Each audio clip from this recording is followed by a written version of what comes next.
South ఇండియాలోనే అతి తక్కువ ధరలకి రత్నాలనందించే ఏకైక సంస్థ 6JVR. Welcome to Suman TV. నా సినిమా బాయ్కాట్ చేస్తారా? అంత దమ్ముందా?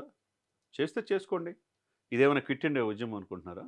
నన్ను ఆపాలనుకుంటే నేను ఇంకా ఇవన్నీ దాటే వచ్చా, డిప్యూటీ సీఎం అయ్యాను, మీ వల్ల కాదు అని డైరెక్ట్గా వైసీపీని హెచ్చరించినట్టు అయింది పవన్ కళ్యాణ్ గారు నిన్న దస్పల్లాలో. ఫస్ట్ టైం ఆయన చాలా రోజుల తర్వాత success meet, historical block buster Harihara Veeramallu success మీట్లో నిన్న నిధి అగర్వాల్తో పాటు తర్వాత డైరెక్టర్ జ్యోతికృష్ణ కావచ్చు, ఏఎం రత్నం గారు కావచ్చు, వీళ్ళ మైత్రి మూవీ మేకర్స్ వాళ్ళు కూడా నైజాం కలెక్షన్స్ కూడా చెప్తూ ఉంటే మేము ఎక్స్పెక్ట్ చేయలేదు. ఎవరు ఊహించిన విధంగా పవన్ కళ్యాణ్ గారి సినిమా హిట్ అయిందని చెప్పి వాళ్ళు చెప్తున్న చూస్తే ప్రపంచవ్యాప్తంగా పవన్ కళ్యాణ్ గారి అభిమానులు పండగ చేసుకునే రోజు. ఎన్నో రకాలుగా ఈ సినిమాని కిల్ చేద్దామని చూశారు, కానీ వాళ్ళ పప్పులు ఉడకలేదు. కలెక్షన్స్ నెక్స్ట్ లెవెల్లో ఉన్నాయి, సినిమా టాక్ అద్భుతంగా ఉంది. సకుటుంబ సపరివార సమేతంగా ఈ సినిమా చూడాలని ఆకాంక్ష ప్రజల్లో రోజు రోజుకి కలుగుతుంది.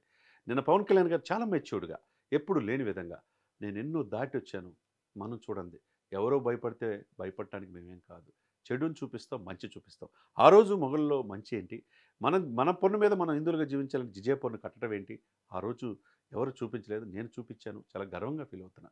ప్రపంచవ్యాప్తంగా మంచి పాజిటివ్ టాక్ వచ్చింది. నేను ఎప్పుడు రికార్డుల కోసం పరితపించలేదు, నేనేదో డబ్బు కోసం ఆశపడలేదు, ఏదో పేరు రావాలని కోరుకోలే.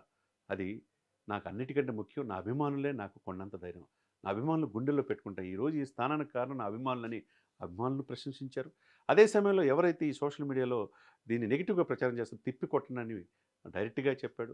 ఇంకొకటి ఏంటంటే హరిహర వీరమల్లు 1 కిల్ చేద్దాం అనుకున్నారు, హరిహర వీరమల్లు 2 కూడా ఉంది, ఇంకా అద్భుతంగా ఉండబోతుంది, దానికి 30% కూడా పూర్తి చేసామని చెప్పాడు. అది కూడా షూటింగ్ స్టార్ట్ చేస్తామని చెప్పారు. మరి చాలామంది పాపం వైసీపీ నాయకులు కావచ్చు, ఆయన వ్యతిరేకించే వాళ్ళు కావచ్చు, ఈ హరిహర వీరమల్లు లేకపోతే ఓజీ ఉస్తాద్ భగత్ సింగ్తోనే అయిపోయింది, ఇక రాజకీయాల్లో ఉంటాడు అనుకున్నారు. కానీ కట్ చేస్తే వాళ్ళ గుండెల్లో బాంబు పేల్చాడు అనుకోవాలి. హరిహర వీరమల్లు 2 కూడా ఉంటుంది, దీనికి మించి ఉంటుంది. నేనేం దేనికి భయపడను, చెడు చెప్తాం, మంచి చెప్తాం. ఆ రోజు నియంత్రిత ధోరణి ఎవరు ఎందుకు చేయలేకపోయారు?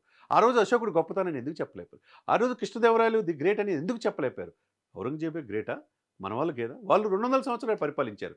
మరి ఎందుకు చరిత్ర, తెరమరుగైన చరిత్రని ఇప్పుడు తీసుకొచ్చాను, మనకి అది చూపించాల్సిన బాధ్యత మనదే అన్నాడు. హిందూ సనాతన సంప్రదాయం అని ఈరోజు అంటున్నారు, దీనికి ముడిపెడుతున్నారు.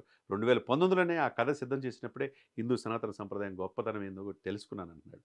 మరి ఎన్ని కట్ చేస్తే వైసీపీ పాపం పప్పులుడికే పరిస్థితి ఏం కనపట్ల. వైసీపీలో ఉన్న నాయకులు కూడా ఈ సినిమాని రోజు రోజుకు ప్రమోట్ చేస్తున్నట్టు కనపడుతుంది.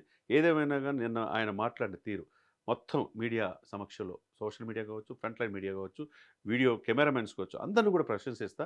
ఈ సినిమా మంచి సినిమా అంటే ఎవరైనా గుండెలకు హత్తుకుంటారు.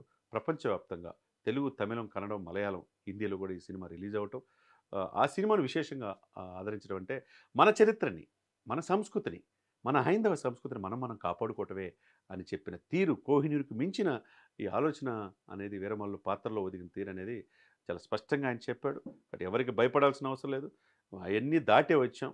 యాజ్ అ డిప్యూటీ సీఎం ఈరోజు పంచాయతీరాజ్ శాఖ అంటే పంచాయతీరాజ్ పరిధిలోని పంచాయతీలు చేయటం అనుకున్నా, కానీ సినిమా డిస్ట్రిబ్యూషన్కి, రిలీజ్కి చాలా అని ఇప్పుడే చూశాను నేను. అందుకని నేనే స్వయంగా 12-13 గంటలు అందరికీ ఇంటర్వ్యూ ఇచ్చాను. ఈరోజు సక్సెస్ మీట్లో పాల్గొంటున్నాను.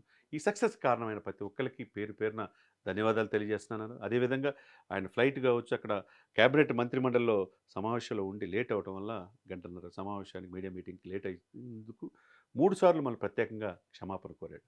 అది నాయకుడు అంటే, అది హీరో అంటే.